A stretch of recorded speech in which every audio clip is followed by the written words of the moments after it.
可以講話死過翻生嘅生命。我唔係咁有福氣，亦都唔係而家睇到我好感恩啦。係咪有啲相啊？而家今日係我有家庭啦，我個女女係9歲啦，咁就我老公啦，咁好美滿。但係其實我細個咧係喺一個單身家庭長大，好細個咧我爸爸就掉低咗我同媽媽同哥哥，咁然後得我媽媽過去養大我同我哥哥。細個覺得好孤單，我唔明白點解我身邊乜人都冇嘅咧？點解我咩都要自己做嘅咧？好細個都唔明。細個其實應該好有愛啦，有人關心，有人錫啦，但係往往都冇，咩都要自己撐自己做。咁大家細個話有個人同我講話，喂，你冇爸爸唔緊要嘅，其實咧天上面有位天父嘅，你有啲咩可以同佢講？咁細個因為實在冇人可以講到嘢，即係阿媽又做到天昏地暗，我同哥哥爭年紀，咁我細個就習慣同呢個天父講嘢，咩都話俾佢聽。我覺得好似有人聽緊我，好似有人睇住我咁。咁到大少少嘅時間啦，我就開始好想繼續揾人愛啦，揾人關心，同埋開始揾人生嘅意義喺邊度？點解會咁嘅咧？咁啊細個就跟咗啲學嗰啲壞朋友啦，因為啲豬朋狗友梗係對你好噶啦，係咪？日日出去蒲去玩，咁又唔返學啦，跟住又唔返屋企啦，咁其實屋企都冇人嘅，即係嗰啲咩離家出走，其實根本都冇人理你。咁就學食煙啊、飲酒啊，覺得哇，好似佢哋陪住我好好，但係點知呢啲朋友咧係有福同享，有禍咧走啦，係咪啊？你試下你爭錢，佢會幫你還咧？你試下佢冇命會幫你填命，唔會啦。即係好多呢啲朋友原來只不過係真係酒肉朋友。咁到大啲，因為好渴求愛，我就好想揾咩啊？愛情啦，係咪啊？愛情喎，呢個男仔喎。咁我又冇爹哋，我又冇感受過愛，咁我覺得愛情嗰份愛咧，就係我想揾緊嗰樣嘢。咁我就同咗一個男仔拍拖啦。咁啊之後好乖，因為因為佢讀書好叻，我就同佢一齊讀書好叻。我就以為原來我揾緊嗰份愛咧就係呢個男仔啦。原來嗰啲咧空虛啊、寂寞啊，我空虛我寂寞我凍咧，原來呢啲男仔就可以填滿晒噶咯喎。咁但係我哋拍咗好耐時間，到大學嘅時候，佢話要同我分手。嗰一刻我唔能夠接受，因為我一生揾咗10幾年之後，終於揾到呢份愛。原來呢份愛係唔係恆久嘅喎，唔係長嘅喎。原來咁樣玩幾年就冇咗。嗰刻我諗住呢個世界冇嘢可以再望，呢個世界係完㗎啦。我諗住喺嗰一刻，我諗住了斷咗自己，不如死咗佢把啦。都會睇到都唔知為乜，又冇方向，又冇內容，又冇意義，又冇愛。咁喺嗰刻，我哥哥咧，佢就喺大學嘅時候咧信咗耶穌。佢就喺嗰刻咧，真係咁巧咧，就揾我，佢話：喂，你不如跟我翻去教會啦，你跟我翻團契啦，一個 fellowship 啦。咁我話好啦，翻完之後先至再諗點樣再試啦。咁我就跟佢翻咗去，去到嘅時候咧，好奇妙咧，一班人我係唔認識。咁我話俾你聽，我好痛啦，因為呢個人唔要我嘅生命咩都冇晒，我不停咁樣同佢哋分享，佢哋好細心聽我講嘢。然之後佢同我做咗個祈禱，佢哋嗰啲嘅祈禱咧好奇妙。我一生揾緊嗰份愛，嗰份溫暖，就係呢，佢哋捉住我祈禱嘅時候咧，就一個暖流咧由個腳咁樣一路咁樣流出嚟，流到咧我嘅眼淚咧不停咁流，跟住我好似喊咗我10幾年嘅眼淚出嚟一樣。喺嗰一刻，佢都話俾我聽，其實咧你細個同佢傾偈嗰個天父咧係我哋嘅神，你係可以同佢禱告，可以祈禱，佢係聽我哋每一個微小嘅禱告，就算你冇出聲喺個心諗啊，你同佢講，佢都會聽到。咁之後俾一本聖經我，佢話你翻去啦，你祈禱啦，神會開路噶。聖經話你叩門佢就開門，尋求就尋見，叩門就開門。咁佢用咩開呢個人生嘅大門呢？我記得我做咗個禱告話，如果你真係嗰位咁勁嘅神，你真係有神喺呢個世界上邊，你帶我離開呢個傷痛嘅地方啊！神，你帶我揾人生真正嘅方向、真正嘅愛、真正嘅目標同埋溫暖喺邊度？神係用咩開我門呢？就係用音樂。由細到大讀書普通啦，最中意係做咩啊？唱歌音樂。咁我嗰時去參加呢啲叫做嗰陣時嘅全民，即係全民造星啊、星夢咁樣啦。其實你有聽過啦，新秀歌唱比賽有冇聽過？舉手。哇！你哋都有一定嘅年紀啦。我就係參加咧加拿大嘅新秀嘅。咁嗰陣時咧就然之後翻去香港代表全加拿大就去全球華人嘅總決賽啦。咁攞咗第4名啦。咁嗰時參加完呢啲嘢係，咦？神啊，唔通做歌手我喎？嗰時咧係一個加拿大嘅肥妹仔，又土土地，其實即係稱唔到上任何咩嗰啲咩歌星啊成啊，又唔係高又唔係7尺，其實都冇乜可能。咁但係我就祈禱咯，我就都好中意唱歌咯。咁然之後等咗好耐去揾唱片公司，有冇人簽啊？梗係冇啦。以前嗰啲咩星探呃人㗎，去探一啲好高好瘦或者好靚嗰啲，嗰隻你唔夠5尺幾多嗰啲咧，佢哋可能唔星探你嘅。咁冇喎，咁跟住之後咧，等咗好耐，終於揾到一間公司，佢有眼光簽咗我。簽咗我之後咧，都要等啦，係咪？等2年幾3年時間啦。咁嗰時因為你未裝備啊嘛，你同一個普通人，仲普通過一個普通人，你唔好話俾我聽你要唱歌啦，你梗係要裝備啦，係咪？即係由內至外嘅裝備啦。咁啊減下肥先啦，即係起碼有翻個 body shape 先啦。然之後咧就開始跑步練氣啦、寫歌啦，跟住你學唔同嘅樂器啦。然之後亦都練歌啦。咁除咗呢一方面之外咧，其他做咩咧？嗰3年咧，我就真係咧去咗教會，因為喺加拿大信咗主之後咧，其實我未真正知我自己信緊乜嘢。即係啲人叫你信咗，咁但係你信嘅嗰個係咩神嚟嘅咧？佢係點嘅？你唔知喎。咁我就喺嗰3年咧，就喺浸會大學嘅教會嗰度咧，就牧養我自己啦。咁我就有啲牧者啊去帶我啊，咁就真係教我睇聖經啦。聖經係咩咧？聖經係一本智慧書嚟嘅。聖經係神所默示的，於教訓、督責、使人歸正、教導人學，亦都是有益的，使屬神嘅人得以完全，預備行各樣嘅善事。哇！嗰時睇到本書，哇咁犀利嘅，呢啲真係叫做天書啦，即係咧天堂俾我哋嘅一本書。所以咧，佢其實咧係有晒人生所有嘅答案喺裏邊。咁好好去讀聖經啦，亦都裝備愛心啦。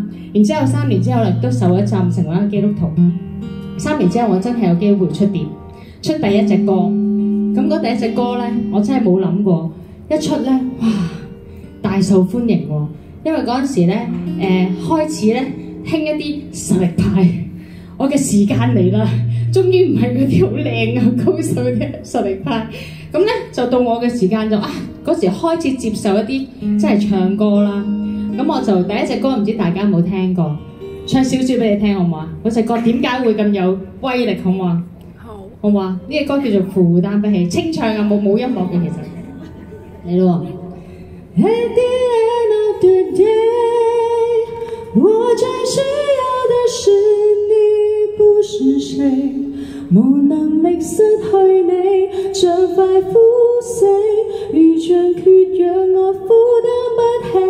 At the end of the day， 我最疼愛的是你，不是誰，我有否這福氣，在我每天醒來後，沉淪在你的體溫與氣味，迷惑我的心。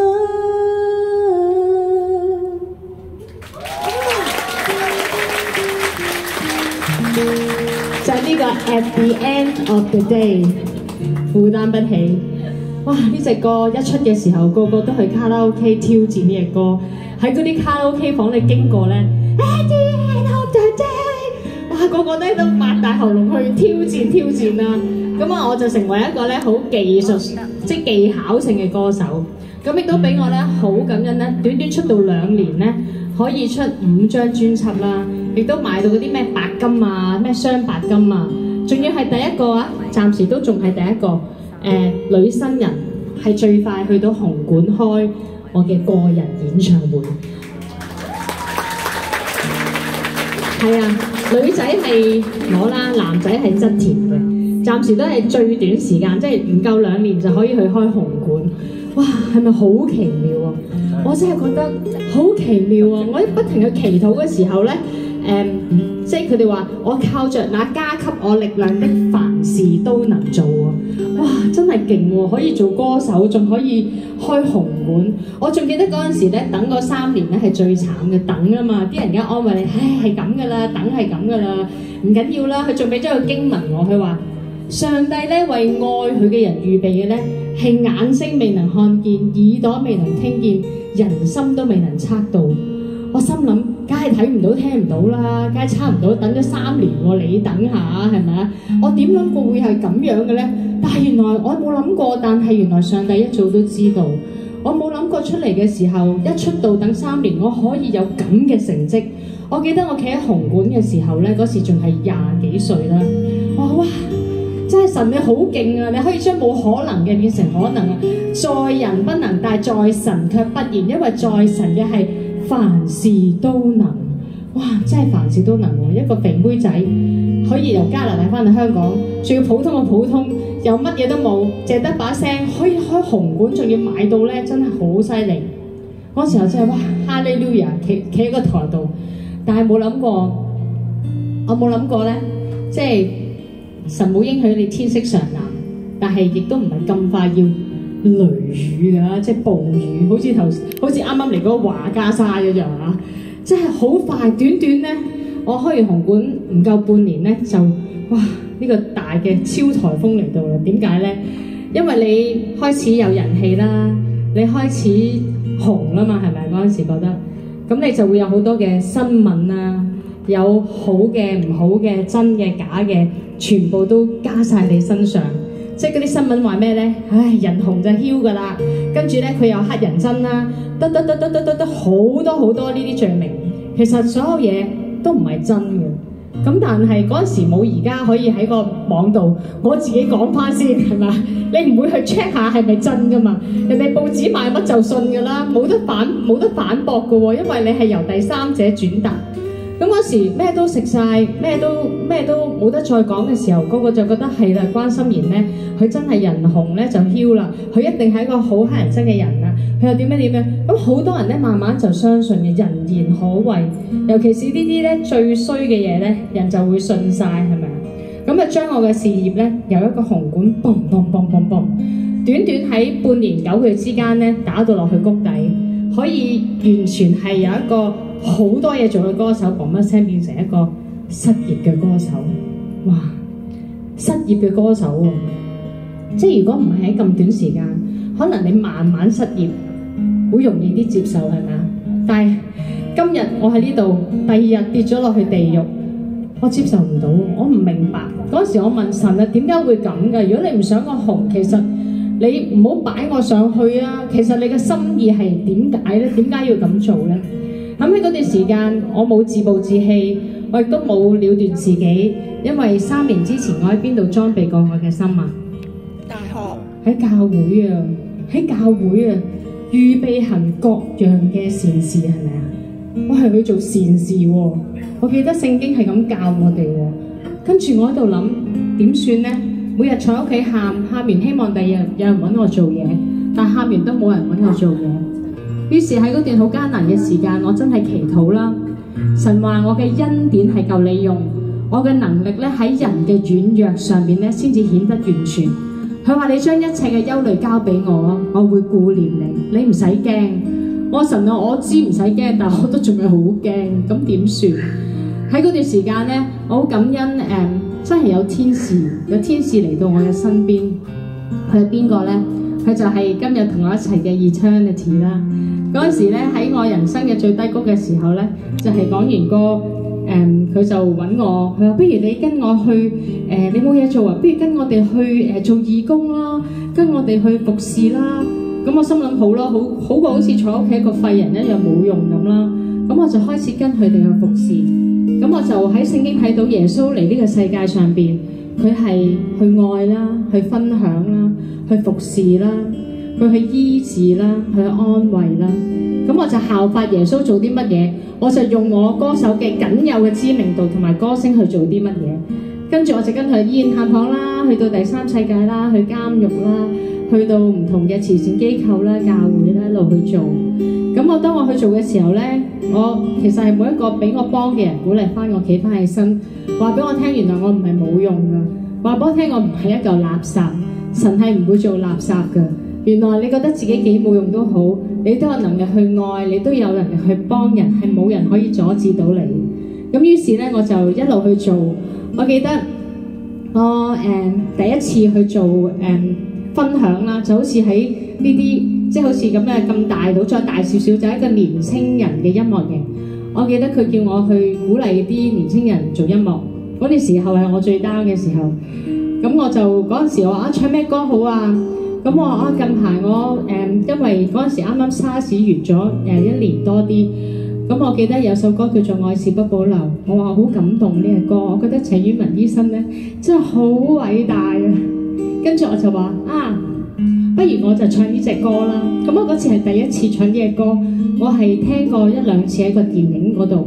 咁跟住我就開始唱。之後呢隻歌咧，因為講完歌就話你真係要翻唱呢一隻歌，所以我就之後你哋喺網上面聽到呢一個關心妍嘅版本，就係因為咁樣嚟。呢隻歌就係我去到世界各地去鼓勵啦，去安慰啦，去將神嘅愛帶俾你哋每一個。呢一首歌叫做《愛是不保留》。